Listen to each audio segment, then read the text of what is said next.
uma manifestação relativa a vitimizações. Até certo ponto, não é muito diferente da competição. Quando a pessoa, então, passa a se manifestar, passa a se mostrar, ou passa a pensionizar-se de uma forma auto-vitimizada, ela quer o que com isso? Até certo ponto, ela se coloca no centro das atenções. Ela atende o ego como centro do processo. Então, quando você, não, mas esse aqui é tão fraquinho, tão coitadinho, esse não tem problema de egocentrismo, é uma maneira, uma estratégia diferente. Mas vale a pena checar se isso faz parte da gente, se tem a ver com o nosso auto-pensamento. Aí a gente coloca aqui algumas questões. Você se viu vítima ou injustiçado no último mês?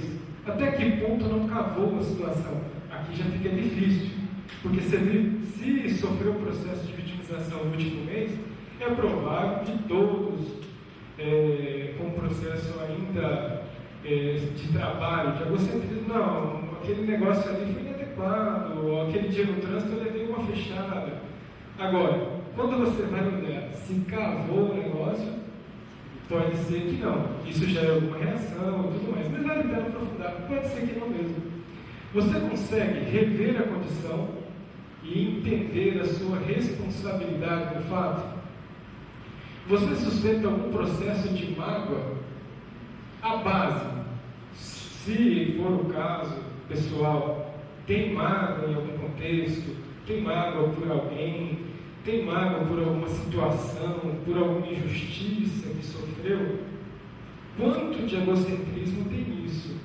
Qual a necessidade, qual é a base da sustentação desse processo de mágoa? Até que ponto não é o capricho egoísta de continuar certo dentro do processo? Não é essa, às vezes, a dificuldade de abrir mão disso e avançar um pouco mais. Porque, no final das contas, quem está perdendo a oportunidade, quem está carregando uma mochila cheia de pedras desnecessariamente, é você mesmo, somos nós mesmos quando temos essa postura pensante. Culpa.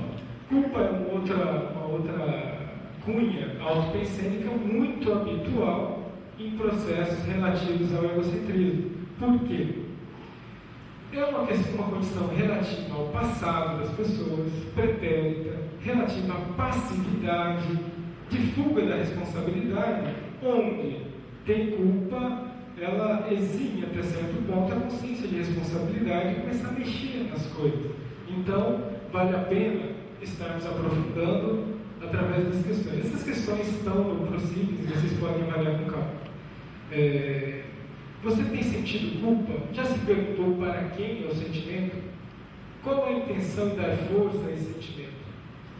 Outro contexto muito comum, como a consciência ainda tem um mecanismo egocêntrico mais evidente, que vale a pena ser pesquisado. Olha só, isso tudo são hipóteses para serem pesquisadas, avaliadas ou refutadas. Intoxicação. Por quê? À medida que a consciência quer tudo para si, quer ser o centro das atenções, ela tem uma tendência de ter dificuldade de fazer as suas desassins. Porque ela quer tudo para ela segura tudo. Tem uma tendência, então, em ficar com essas energias paradas no contexto do seu energossom. Então a gente passa a perguntar: você tem dificuldade na realização de desassim? Você chega ao final do dia esgotado? Por quê? Nesta vida você já se viu vampirizando as pessoas? O que fez para mudar?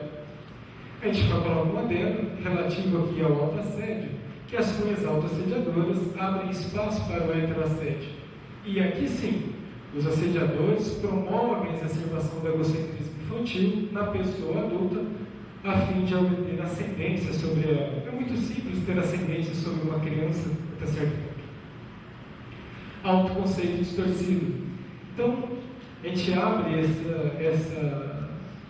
essa lida com esse mecanismo com o seguinte posicionamento: o aperfeiçoamento da autopercepção com a construção de um autoconceito definido, positivo, realista e coerente com a realidade da consciência.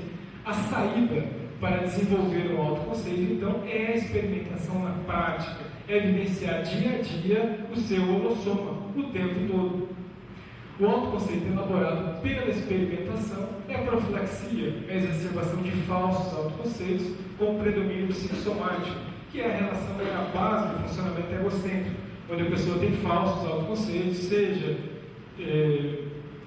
para mais, para menos. Isso a gente pode estudar com calma, mas pelo tempo da apresentação a gente vai deixar isso para o prosseguir. Então aqui a autoimagem é a imagem interna que o indivíduo tem para si. Distorções. A síntese desse processo é que essas distorções ocorrem por falta de experiência. Então as pessoas experimentam de fato pouco, muitas vezes fantasiam muito a respeito da sua própria condição. E essas fantasias geralmente estão contaminadas por uma afetividade não tão sadia, gerando essas distorções. A gente pergunta, qual o sentimento predominante com relação a você mesmo? Você permite que os fatos orientem a sua autopesquisa?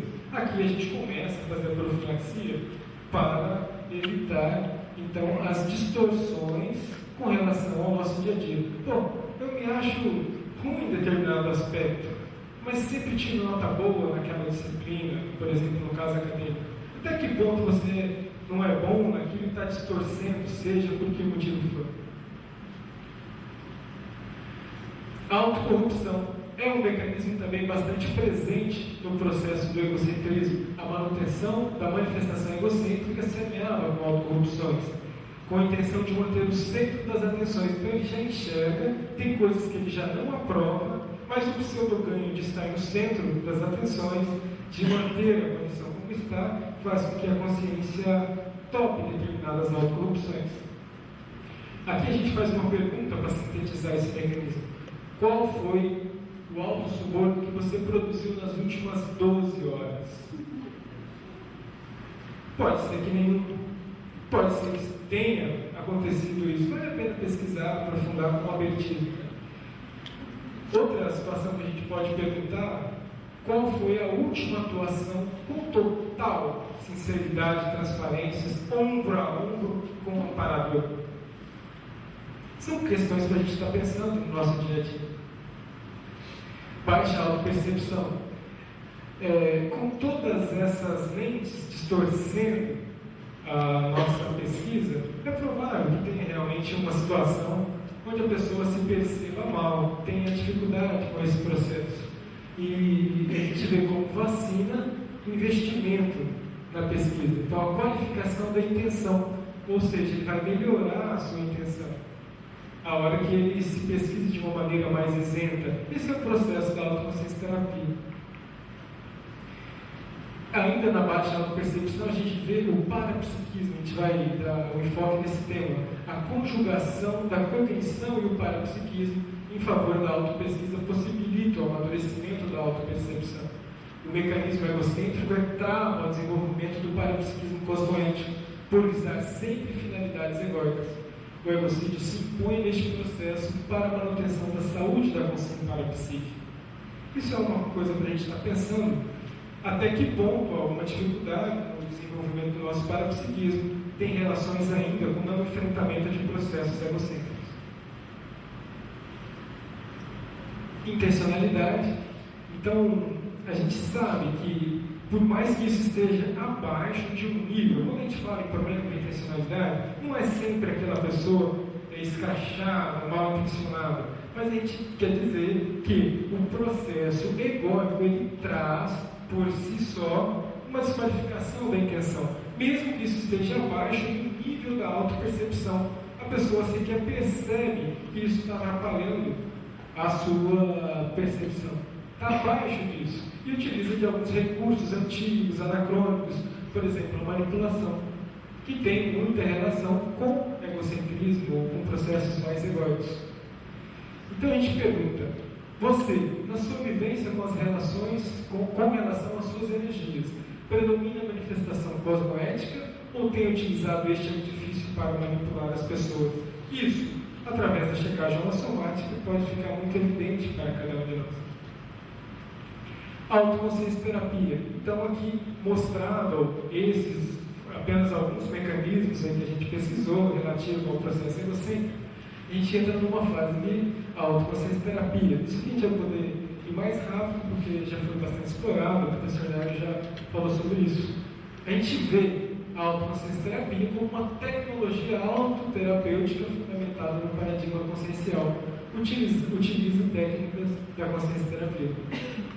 Esse processo, a consciência assume a responsabilidade pelo estabelecimento da homeostase e é uma ferramenta para a produção de autodiscernimento avançada, por consequência, uma condição egocida